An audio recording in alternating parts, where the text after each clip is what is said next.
Chief Scientist Do-Won Kim stared at the blinking light on his monitor. He had checked the readings 5 times already, but the signal remained the same. His hand shook slightly as he reached for his communication device. "Ambassador Park, please come to the research deck immediately," he said, trying to keep his voice steady. The signal he had found could change everything they knew about space exploration.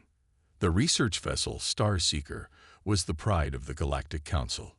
Its smooth, white corridors stretched for nearly a kilometer, housing the most advanced scientific equipment from 100 different worlds. Do-Won had worked here for 3 years, but he had never seen anything like this before. Ambassador Hae-Nul Park arrived within minutes. She was a short woman with practical short hair and warm eyes that showed both kindness and sharp intelligence. Her simple blue uniform carried the Earth patch on one shoulder and a Galactic Council symbol on the other. "What have you found, Do-Won?" she asked, walking straight to his workstation. Before he could answer, heavy footsteps echoed through the corridor. Captain Rax of the Titanians entered the room. He had to duck to fit through the door, his gray, stone-like skin gleaming under the bright lights. The Titanians were known as the strongest species in the galaxy. They could lift cars with one hand and survive in space without a suit for short periods. "I picked up a signal," Do-Won explained, pointing to his screen. "It's coming from the Death's Cradle system." The room went quiet. Everyone knew about Death's Cradle. It was a solar system that had killed every explorer who tried to visit it. Even the mighty Titanians had lost 3 of their best scouts there. "Show me the readings," Ambassador Park said, leaning forward. Do-Won pressed a few buttons, and a hologram appeared above his desk. It showed a planet spinning slowly, wrapped in swirling storms. Numbers and data floated around it, telling a story of extreme conditions that would crush most ships like empty soda cans. Captain Rax made a sound that might have been a laugh. "We should mark this system as forbidden and move on. Nothing can survive there." Ambassador Park smiled. It was a small smile, but Do-Won knew that look. He had seen it before, when other species said humans couldn't do something. "Actually, Captain," she said, "these conditions remind me of several places on Earth. The pressure isn't much worse than our deep oceans. The temperature changes. We have those in our deserts and polar regions. The gravity? Well, we humans have trained to handle much worse in our space programs." "You can't be serious," Captain Rax rumbled. "My people are 4 times stronger than humans, and we lost our best warriors to that system." "Strength isn't everything, Captain," Ambassador Park replied. She turned to Do-Won. "Chief Kim, how long would it take to prepare a human expedition?" Do-Won quickly did the calculations in his head. 2 weeks to gather the right team and equipment. Maybe 3 to modify our ships for those conditions. Captain Rax stepped forward, his heavy feet making the floor vibrate. "The Council will never approve this. It would be sending humans to their death." Ambassador Park's smile grew wider. "Then let's call a council meeting. I think it's time to show the galaxy what humans can really do." As Do-Won watched the ambassador walk out, followed by the frustrated Titanian captain, he couldn't help but feel excited. Humans had always been seen as one of the weaker species in the galaxy, but maybe, just maybe, they were about to prove that being adaptable was more important than being strong. He looked back at the signal on his screen. Whatever was waiting for them in Death's Cradle, he had a feeling humanity was about to surprise the galaxy once again. The Galactic Council chamber was massive. Its high ceiling disappeared into darkness above, and its round walls glowed with a soft blue light. In the center, Research Director G.A. Lee stood calmly, facing the representatives of 50 alien species. Her presentation was about to begin, and she knew it would cause quite a stir. "Distinguished council members," G.A. began, her voice clear and steady. "I am here to present our plan for exploring Death's Cradle." She pressed a button on her tablet, and a large hologram of the dangerous planet appeared above everyone's heads. Whispers filled the chamber.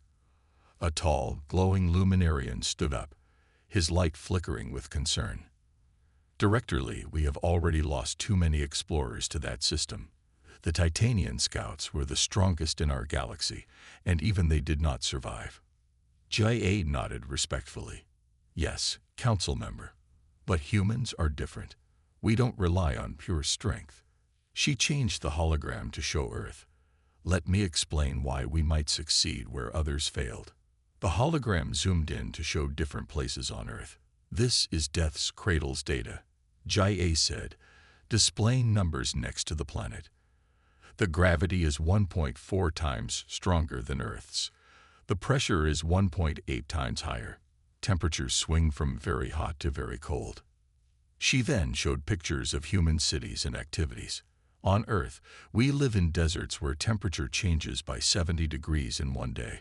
We dive in oceans with crushing pressures. We climb mountains where the air is so thin that other species would faint. We have learned to adapt to all these conditions. Captain Rax stepped forward, his stone-like face showing worry. But Director, my warriors were much stronger than humans. They wore our best protective suits. Still, they never returned. J.A. smiled gently. Captain, when early humans first went deep underwater, we didn't try to be stronger than the ocean. Instead, we learned to work with the pressure. We built special suits and tools. We studied how deep-sea animals survived. We adapted. She brought up new images showing human diving suits, mountain climbing gear, and space equipment. We've already started designing new tools for Death's Cradle, based on our experience with Earth's extreme places. An older luminarian raised his glowing hand. The cost of this mission would be enormous. The risk to human life is too great. We cannot allow it. Ambassador Haynul Park, who had been quietly watching from her seat, stood up. With respect, Council Member, we are not asking for permission. Earth is sending this mission. We are here to invite the Council to participate and share in what we learn. The chamber erupted in shocked voices. Gia used this moment to show her final slides. The detailed mission plans, safety protocols, and potential benefits of exploring Death's Cradle. Our team is ready, she announced over the noise. We have chosen 5 experts who have trained in Earth's most extreme environments. They understand how to survive in changing conditions. Most importantly, they know how to adapt when things go wrong. The room gradually grew quiet as the council members studied the plans. G.A. could see them beginning to understand. Humans might not be the strongest, fastest, or most advanced species in the galaxy, but they had something special, the ability to learn from every challenge and find new ways to survive. Ambassador Park stepped forward to stand beside G.I. The mission launches in 3 weeks, she said firmly. We hope the Council will choose to support this historic endeavor. Either way, humanity is ready to show the galaxy what we can do. As they left the chamber later, G.A. could still hear the council members debating. But she wasn't worried. Soon, they would all understand why humans were different.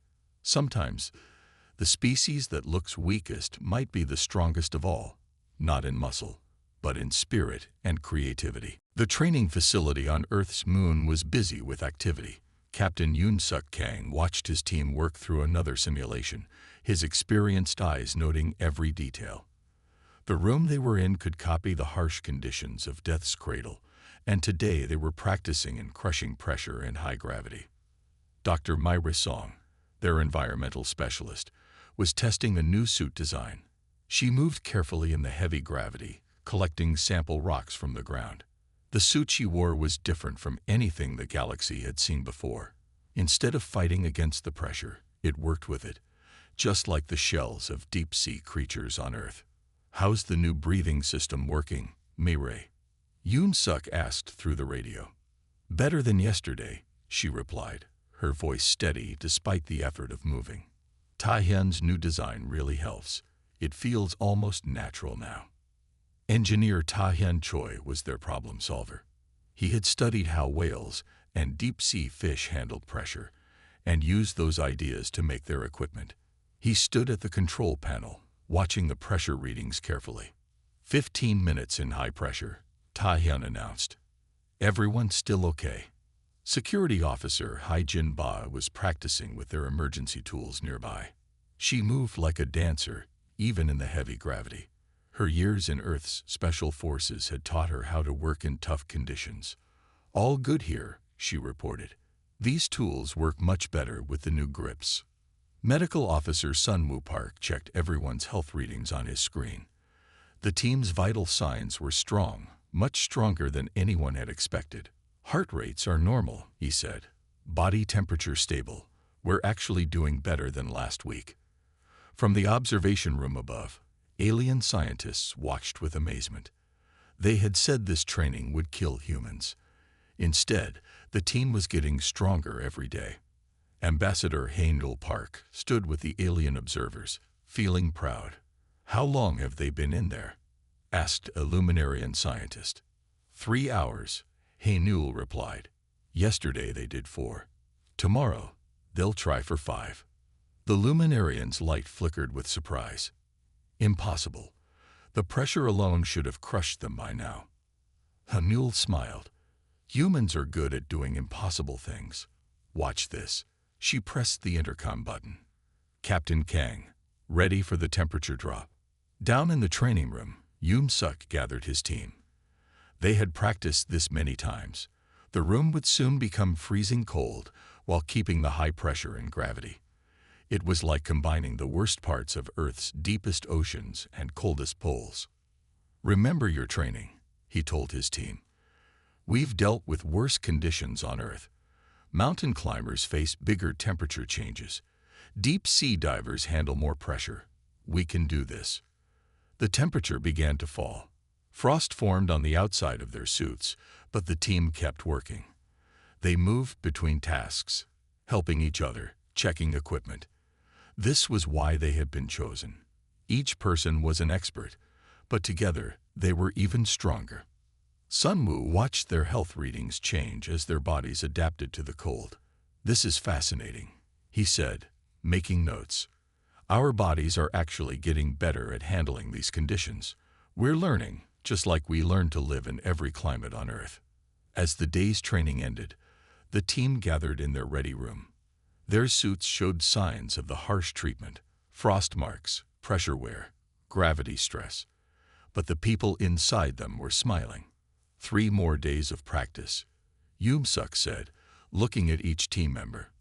"Then we show the galaxy what humans can really do." The aliens watching from above still couldn't believe what they had seen.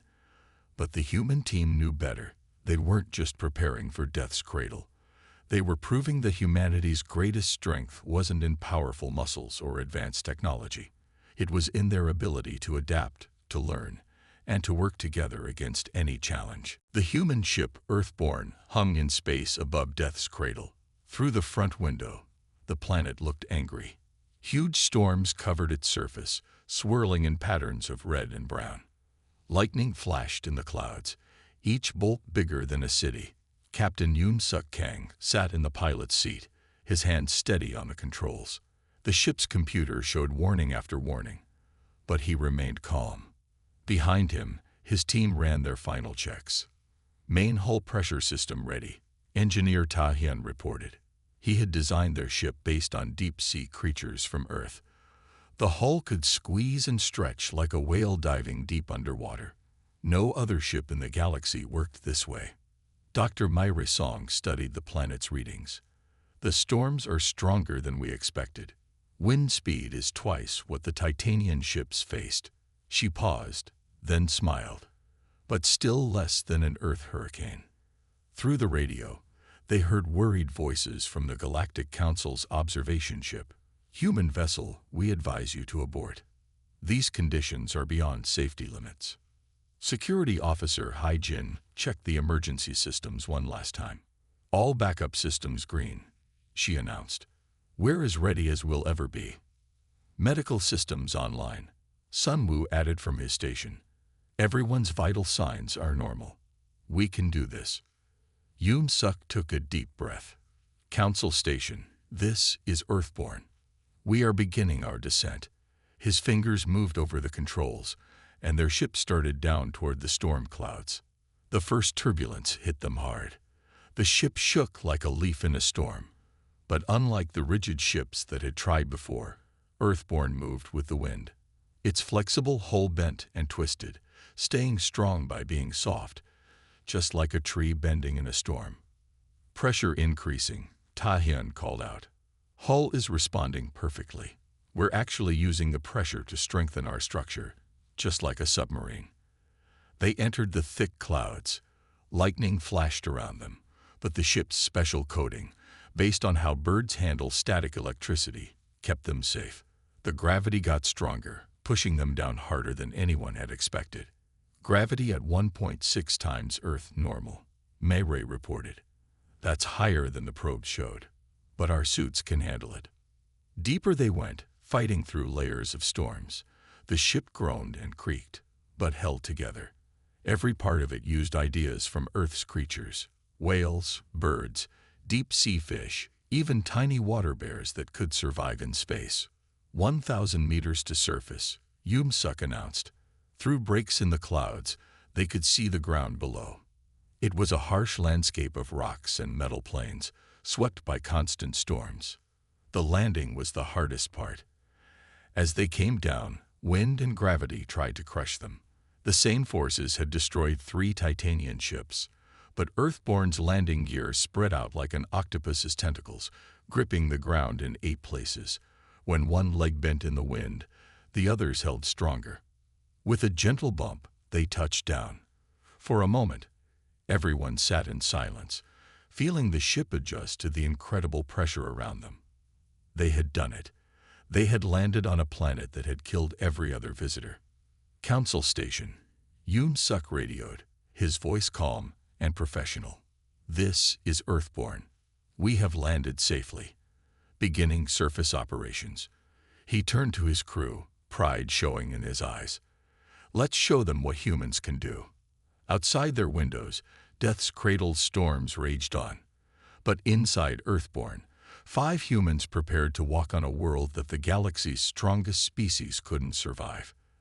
They had succeeded not by being the strongest, but by learning from every harsh place on Earth, by bending instead of fighting, and by working together as a team. Dr. Myra Song stared at her scanner screen in amazement. She had been studying the strange crystals near their landing site for 3 hours, and what she found was beyond anything she had expected. The wind howled outside her suit, and the heavy gravity tried to pull her down, but she barely noticed anymore. Captain Kang, she called through the radio, you need to see this right away. Inside their base camp, which they had named Haven, Captain Yoon-suk was reviewing safety reports. The first day on Death's Cradle had been hard, but their Earth-inspired equipment worked perfectly. He stepped into his pressure suit and walked out to join Mireille. The landscape around them looked like a mix between Earth's deepest ocean floor and its highest mountains. Strange rock formations rose into the dark clouds, glowing with an inner light. The ground under their feet sparkled with millions of tiny crystals. Look at these readings, Mayray said, pointing to her scanner. These crystals aren't just pretty. They're storing energy from the storms. They're like natural batteries, but much more powerful than anything we have on Earth. Tahyun joined them, carrying his testing equipment. The engineer moved carefully in the heavy gravity, but like the others, he was getting used to it. The crystal structure is amazing, he said. It's similar to how deep-sea creatures build their shells, but it's storing energy like a solar panel stores sunlight. Inside the base, Sun Woo monitored their health signs. The team's bodies were actually getting stronger in the harsh conditions. It's like how mountain climbers get better at breathing thin air, he explained to the council scientists over the radio. Our bodies are adapting. Hai Jin patrolled the area around the scientists, her trained eyes watching for danger. The security officer had noticed something interesting. The storms follow patterns, she reported. Just like weather systems on Earth, we can predict them if we watch carefully. Mireille carefully collected crystal samples, storing them in special containers. These crystals could change everything, she explained to Yoon-suk. They could power starships for years. They could run entire cities. No wonder the planet's conditions are so harsh. It's protecting something incredibly valuable. The team worked together smoothly, each person doing their part. When the gravity became too strong in one area, they helped each other move. When the storms grew fierce, they used techniques learned from walking in Earth's hurricanes. The Titanians couldn't have collected these samples, Ta-hyun said as he studied the crystals. They tried to fight against the planet's forces. Their rigid suits and ships couldn't handle it. But we learned from Earth's creatures. Be flexible, adapt, work with the environment instead of against it. As the planet's sun began to set, turning the sky a deep purple, the team made an even more exciting discovery. Mayre's sensors picked up signs of simple life forms living near the crystal formations. Tiny creatures, smaller than bacteria, were surviving in conditions that the galaxy had thought impossible. Life finds a way, Sunwoo said, smiling as he studied the readings. Just like on Earth. We'd found life in volcanoes, in acid lakes, in the coldest ice. Life adapts. That's what we humans learned from our planet. Captain Yoon-suk sent their findings to the council ship waiting above the storms. He could imagine their shocked faces. Humans hadn't just survived on death's cradle. They had discovered its secrets, and they had done it not with superior strength or advanced technology, but with the lessons learned from their own planet's harsh places. Tomorrow we'll explore further, he told his team as they gathered in Haven for the night. Outside, the storms of death's cradle raged on. But inside, 5 humans rested comfortably, already feeling at home in this place that had defeated all others who tried to visit it. The ground shook beneath Haven Base Camp. Security Officer Hai-Jin Ba watched as cracks appeared in the metal planes around them. The planet was changing, becoming even more dangerous than before. The team had been on death's cradle for 5 days, but this was different from anything they had seen. Everyone inside now, Captain Yoon-suk ordered through the radio. Engineer Ta-hyun and Dr. Mayre were returning from collecting crystal samples when the first acid storm hit. The rain burned through normal metal like water through paper, but their suits, designed like deep-sea snail shells, protected them. Inside Haven, Medical Officer Sunwoo checked everyone's health readings. Heart rates are high, but stable, he reported. The extra gravity is making it harder to move, but our bodies are still adapting.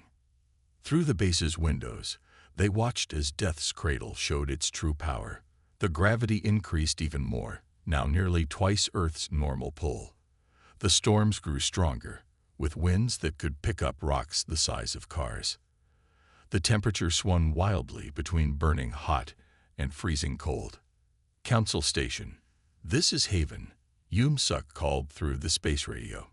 We're experiencing severe changes in planetary conditions. The Council's response came quickly. Human team, you must evacuate immediately. No ship has ever survived these conditions. The planet is becoming too unstable. But Mayre was staring at her research data with wide eyes. Captain, she said, her voice excited despite the danger. The crystals are reacting to the planet's changes. They're storing more energy than ever before. This could be the breakthrough we've been looking for. Tai-hyun looked at his own readings and nodded. She's right. The crystals are showing us how they work, but we need 12 more hours to collect the data and samples. The base shook again. Through the reinforced windows, they saw acid rain mixing with ice storms. The gravity made even walking across the room feel like carrying a heavy backpack. The Council would never believe humans could survive this. Council Station is ordering us to leave, Hai-Jin reported.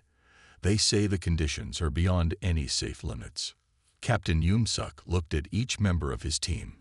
They were tired, pushed to their limits, but their eyes showed determination. On Earth, humans had learned to survive in the worst conditions by working together and never giving up. Team vote, he said simply. Do we stay or go? Sunwoo spoke first. Our bodies are stressed but holding up. The safety margins in our suits are still good. I vote stay. The crystal data could change everything. Mayre added. Stay. Our equipment is handling it, just like deep-sea equipment handles ocean pressure, Ta-Hyun said. Stay. Security protocols are still working. Hai-Jin nodded. Stay. Yoon-Suk smiled. Council Station, this is Haven. We appreciate your concern, but we're continuing our mission. The human team votes to stay. They could almost hear the shock in the council observer's voice. Captain Kang, conditions there are worse than what killed the Titanian explorers. How can your team possibly survive? Because this isn't the worst humans have faced, Yoon-Suk replied calmly. On Earth, we've survived volcanoes, hurricanes, earthquakes, and blizzards. We've lived through ice ages and crossed burning deserts. This planet is harsh, but we know how to adapt. We're staying. As if answering his words, Death's cradle threw another storm at them. But inside Haven, 5 humans prepared to face it together, ready to prove once again that their greatest strength wasn't in muscle or technology, but in their unbreakable spirit and ability to adapt to any challenge. John looked at the map again. He tried to understand where he was and which way to go. The map showed many small roads going in all directions. It was very confusing. John knew he needed to get to the town before dark. He didn't want to spend the night lost in the forest. Who knew what animals or other dangers could be out there after the sun went down? He decided to just pick a direction and start walking. Standing still wouldn't get him anywhere. He folded up the map, put it in his backpack, and began hiking down one of the narrow dirt paths. The forest was quiet except for the sound of his feet crunching on leaves and twigs. Tall trees rose up on both sides of the trail. Their leaves and branches blocked out most of the sunlight. It was a bit dark and spooky, even though it was the middle of the day. John walked quickly, hoping the path would lead him out of the forest soon. He was getting thirsty and hungry. He had some water and snacks in his pack, but wanted to save them in case he was stuck out here longer than planned. After hiking for what felt like hours, the trail started to climb up a steep hill. John's legs were getting tired, but he pushed himself to keep going. When he finally reached the top, he was relieved to see the forest thin out. Down below, he spotted a small town nestled in a valley. Wisps of smoke rose from chimneys. He could see a few people and cars moving about. It was Millersville, the town he'd been trying to reach. John smiled. He had made it out of the forest using his own wits and determination. It felt good to have navigated the challenge on his own. The quiet and peaceful town was a welcome sight. He began making his way down the hill, looking forward to reaching the town, getting a hot meal, and being around people again after his time alone in the woods. He knew he would have quite the story to tell about his unplanned adventure in the forest. That story segment is 351 words and is written in simple language in the third-person perspective about John finding his way through a confusing forest using a map. The story aims to be interesting by building some tension and suspense around whether John will make it out of the forest before nightfall. Let me know if you would like me to elaborate on the story further or modify it in any way. I'm happy to refine it. As John walked into Millersville, he felt a sense of relief wash over him. He had made it out of the dark, confusing forest all on his own. The small town felt welcoming and friendly compared to the lonely woods. The first thing John did was find a cozy restaurant. He was starving after all that hiking. He ordered a big meal of a juicy burger, crispy fries, and a tall, cold lemonade. It tasted extra delicious after subsisting on small snacks all day. While eating, John struck up a conversation with a kind older man at the next table. He told the man all about his adventure in the forest and how he found his way out using the map. The man seemed impressed by John's story. "You know," the man said, "I've lived here my whole life, and even I still get turned around in those woods sometimes. It's like a maze out there with all those twisty trails. Good thing you had a map and a smart head on your shoulders." John beamed with pride at the compliment. He was glad he trusted his instincts and didn't let the scary forest get the best of him.